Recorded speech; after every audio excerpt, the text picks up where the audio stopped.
이 새벽 우리에게 주신 하나님 말씀은 열왕기상 8장 12절에서 21절까지의 말씀입니다.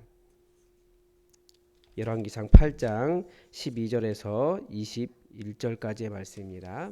우리 하나님의 말씀을 다 함께 받들어 읽겠습니다. 그때 솔로몬이 이르되 여호와께서 캄캄한 데 계시겠다 말씀하셨사오나 내가 참으로 주를 위하여 계실 성전을 건축하였사오니 주께서 영원히 계실 처소로소이다 하고 그 얼굴을 돌이켜 이스라엘의 온 회중을 위하여 축복하니 그때 이스라엘의 온 회중이 서 있더라. 왕이 이르되 이스라엘의 하나님 여호와를 송축할지로다.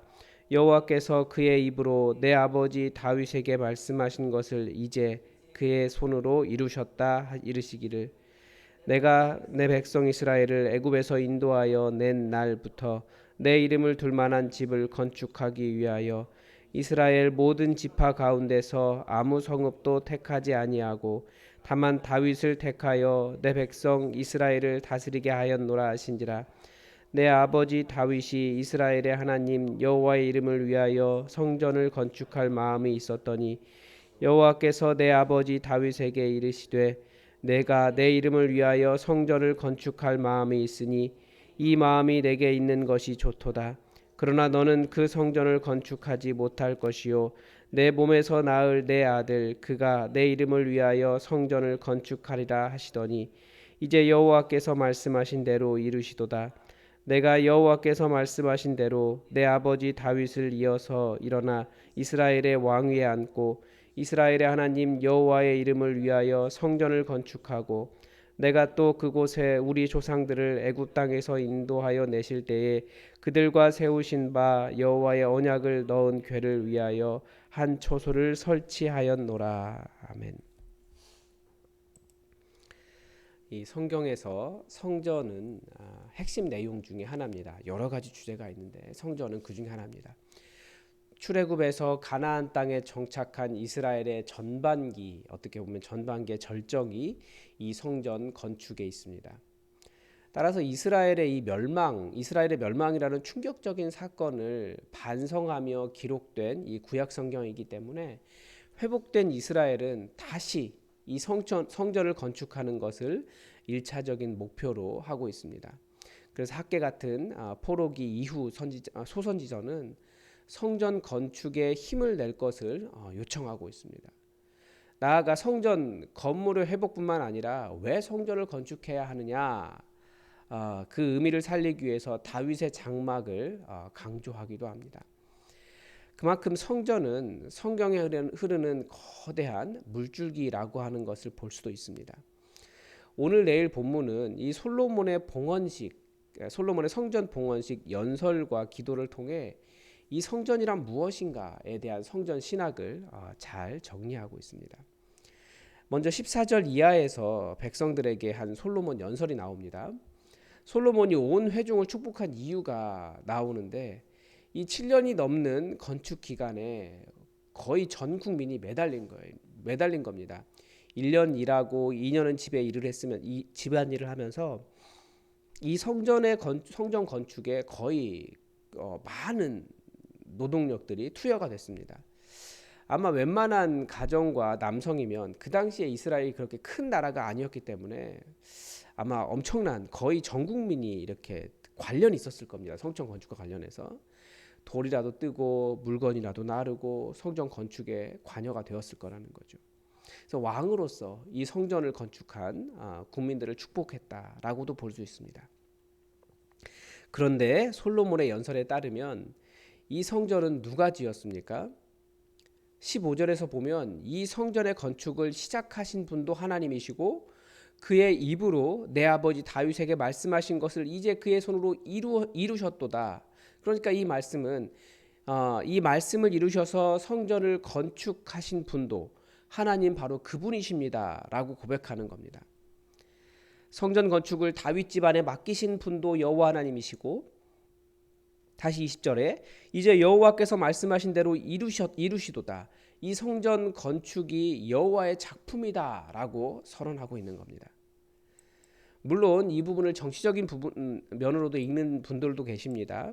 성전 건축이 다윗 왕가의 왕권 확립의 일부라고 해석하기도 하지만 이 본문의 진정한 의미는 이것이 사람의 손으로 이룬 것 같지만 사람의 손으로 이룬 것이 아니라 이 일을 감당할 수 있도록 은혜와 능력과 여러 가지 것들을 주신 분, 그러니까 결국 하나님의 작품이다라고 인정을 하고 있는 겁니다. 하나님의 일은 인간의 손으로 이루어지기 때문에 때로는 인간이 교만하게 이 일이 인간이 이룬 것이다, 사람이 이룬 것이다 라고 말을 하기도 합니다. 물론 틀린 말도 아닙니다. 인간이 어떻게 하느냐에 따라서 모양이 달라지기도 합니다. 그러나 그 사람마저도, 그런 사람은 하나님께서 주도하고 계시다, 하나님을 모르는 것이고 하나님의 일을 인간의 일로 바꾸고 인간의 조직과 건물로 만들어버리는 오류를 범하는 겁니다. 거대한 교회를 건축할수록 시험에 드는 교회들이 많이 있습니다. 교회가 클수록 목사님도 시험에 드는 겁니다. 성도들도 시험에 들고 내 손으로 내가 이만한 것을 이루었다라는 높은 마음이 생기기 때문입니다.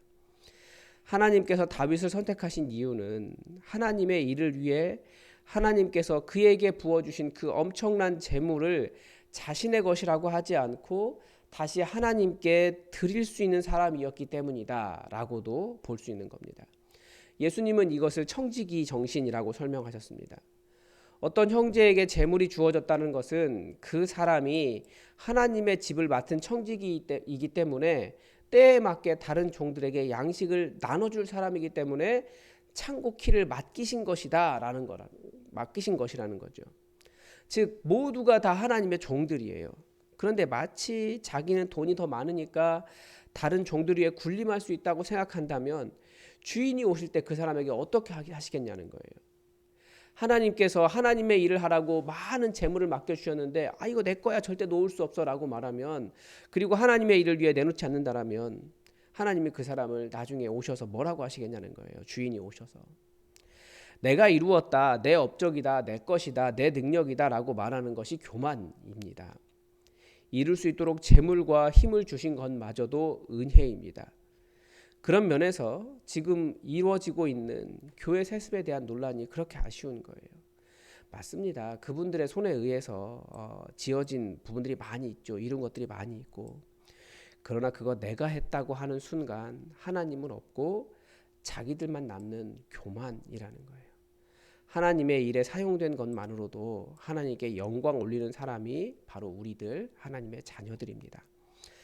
또 하나 본문은 성전을 지을 사람으로 하나님께서 다윗을 선택하셨다라는 것을 보여줍니다. 하나님께서 이스라엘 안에 머무시는 방법은 움직이는 텐트였습니다. 텐트는 움직일 수 있잖아요. 그런데 그 움직이는 텐트를 중앙성소, 고정된 한 중앙성소로 바꾼 사람이 다윗입니다. 이 엄청난 변화를 12절과 13절에서 이렇게 설명하고 있는 겁니다. 본문 시작할 때 여호와께서 캄캄한 데 계시겠다라고 하셨다라는 거죠.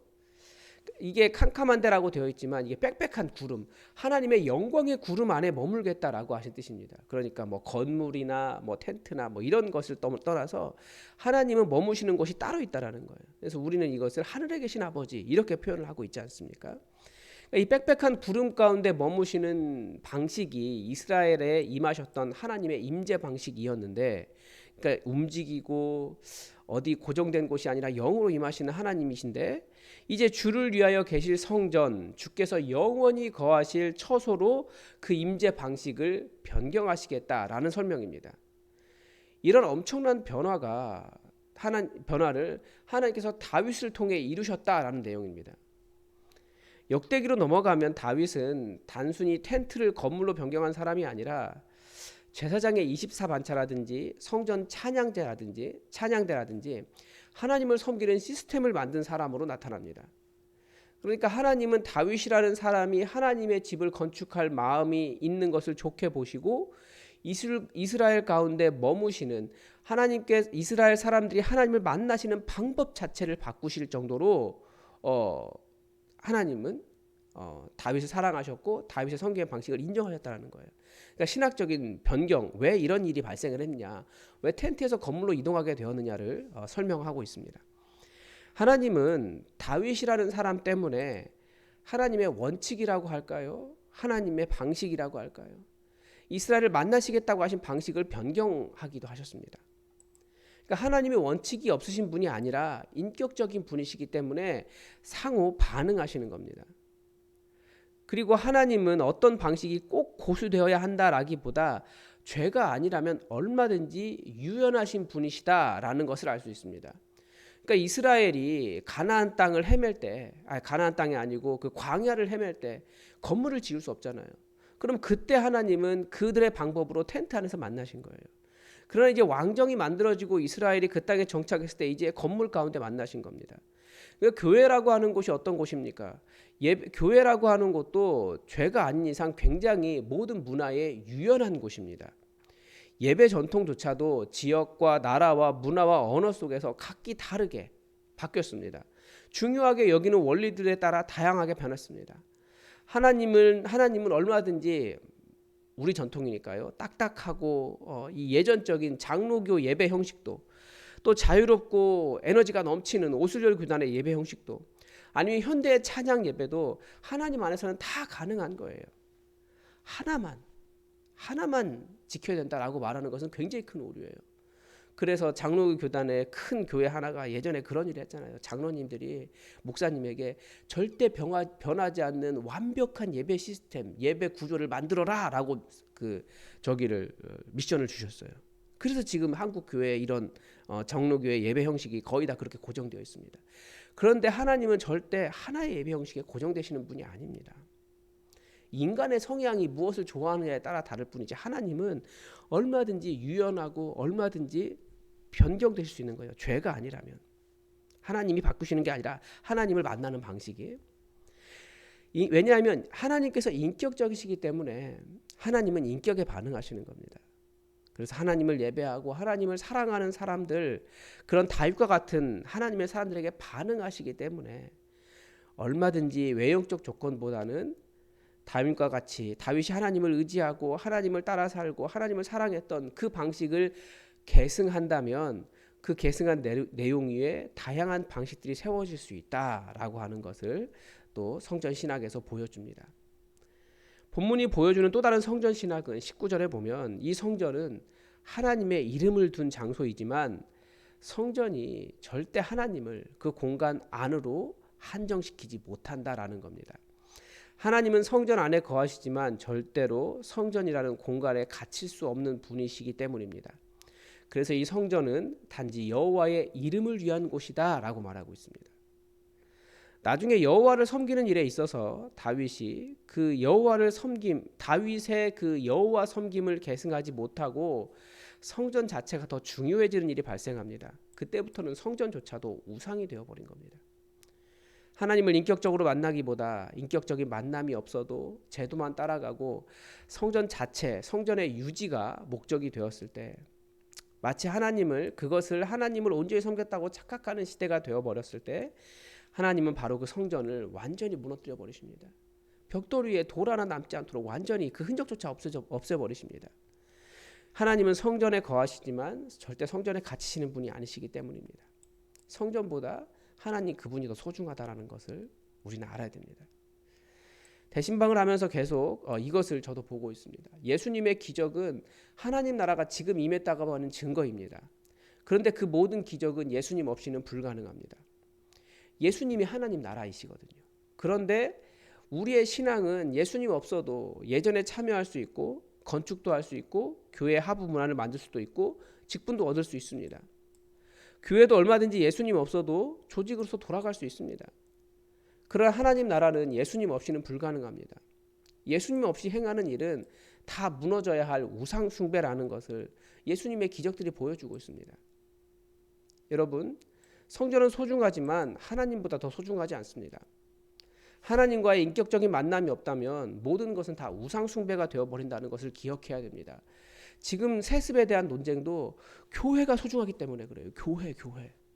그래서 그 세습에 대한 것을 뭐라고 하지 말라는 거예요. 교회가 소중하니까 교회 무너진다. 아니요. 교회는 무너질 수 있어요. 하나님 안 계시면, 하나님이 주인 되시 못하시면 예수님 없이도 돌아가는 교회라면 무너질 수 있어요. 교회가 소중하기 때문에 하나님의 정의를 잠깐 좀 접어둬라라고 말하는 건 그건 우상이에요. 하나님께서 다윗 때문에 하나님의 원칙을 바꾸실 정도로 행하신 그 하나님 사랑이 여러분에게 있기를 바랍니다. 정말 무엇이 소중한지 그 본질을 바르게 이해하고 건물이 절대 우상되지 않고 그렇지만 하나님의 그 인격적인 사랑이 머무는 우리 공동체가 될 수 있도록 정말 소중한 것을 잘 지켜가는 우리가 되었으면 좋겠습니다. 오늘도 하나님의 뜻이 우리에게 이루어지기를 주기도문으로 기도하겠습니다.